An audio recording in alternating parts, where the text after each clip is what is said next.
Perkenalkan, nama saya Madya Wanita Praja, Oriza Satifah Herman, kelas A6, asal pendaftaran Sumatera Barat, Fakultas Politik Pemerintahan, Program Studi Politik Indonesia Terapan, IPDN Kampus Papua. Sedikit materi yang akan saya sampaikan, yaitu tentang prosedur pemeriksaan keuangan dan penjatuhan pidana terkait pelanggaran pengelolaan keuangan. Pemeriksaan keuangan negara tercantum dalam Undang-Undang Nomor 15 Tahun 2004 tentang pemeriksaan pengelolaan keuangan dan pertanggungjawaban keuangan negara. Sebelumnya, berpedoman kepada IAIR tahun 1898 nomor 9 yang telah diubah terakhir kali pada tahun 1933 nomor 320. Tujuannya untuk mewujudkan pengelolaan keuangan negara sesuai dengan ketentuan yang telah ditetapkan, di mana Undang-Undang Nomor 17 Tahun 2003, Undang-Undang Nomor 1 Tahun 2004, dan Undang-Undang Dasar 1945 Pasal 23 huruf F.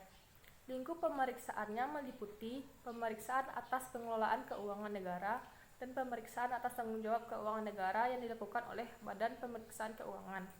Pemeriksaan keuangan negara dilakukan oleh BPK sebagaimana dimaksud dalam Undang-Undang Nomor 17 Tahun 2003. Pemeriksaan pelaksanaan dilakukan oleh akuntan publik dengan ketentuan perundang-undangan. Yang pertama, disampaikan kepada BPK dan dipublikasikan.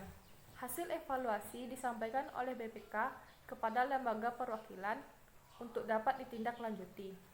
Tujuan pemeriksaan keuangan negara yang pertama, laporan keuangan pusat dan daerah dalam rangka memberikan kenyataan opini tentang tingkat kewajaran informasi yang disajikan dalam laporan keuangan pemerintahan. Yang kedua, pemeriksaan kinerja.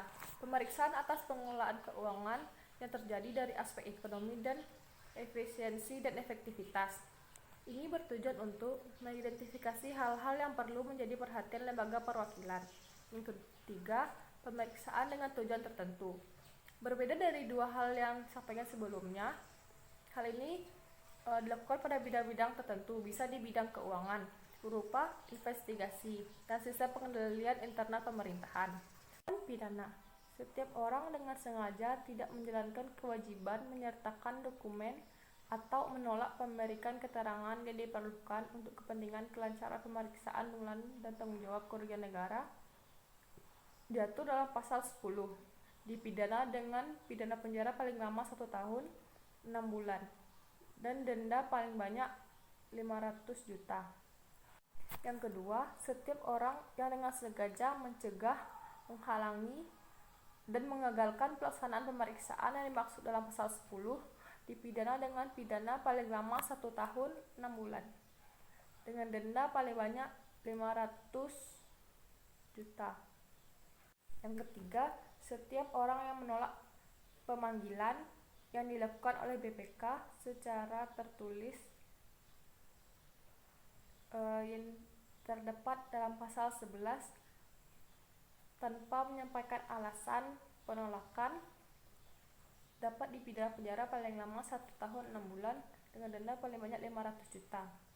Yang keempat, setiap orang yang dengan sengaja memalsukan atau membuat dokumen palsu yang diserahkan sebagai barang bukti dipidana dengan pidana penjara paling lama 3 tahun dan denda paling banyak 1 miliar. Yang kelima, setiap pemeriksa yang dengan sengaja mempergunakan dokumen diperoleh dari pelaksanaan tugas pemeriksaan sebagaimana dimaksud dalam pasal 10 melampaui batas kewenangan dipidana dengan pidana penjara paling lama 3 tahun dengan denda paling banyak 1 miliar.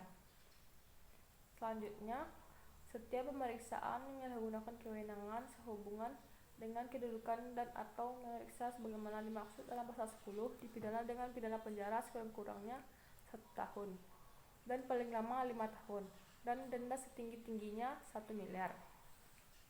Setiap pemeriksa yang dengan sengaja tidak melaporkan temuan pemeriksaan yang mengandung unsur pidana yang diperoleh pada waktu melakukan pemeriksaan yang diatur dalam pasal 13 dan pasal 14 dipidana dengan pidana penjara paling lama 1 tahun 6 bulan dan denda paling banyak 500 juta.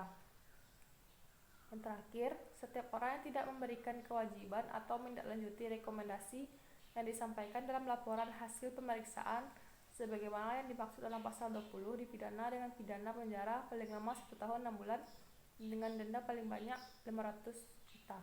Tata cara menyelesaikan ganti rugi negara sebagaimana dimaksud dalam pasal 22 ayat 4 dan ayat 5 ditetapkan selama-lamanya 1 tahun setelah berlakunya undang-undang.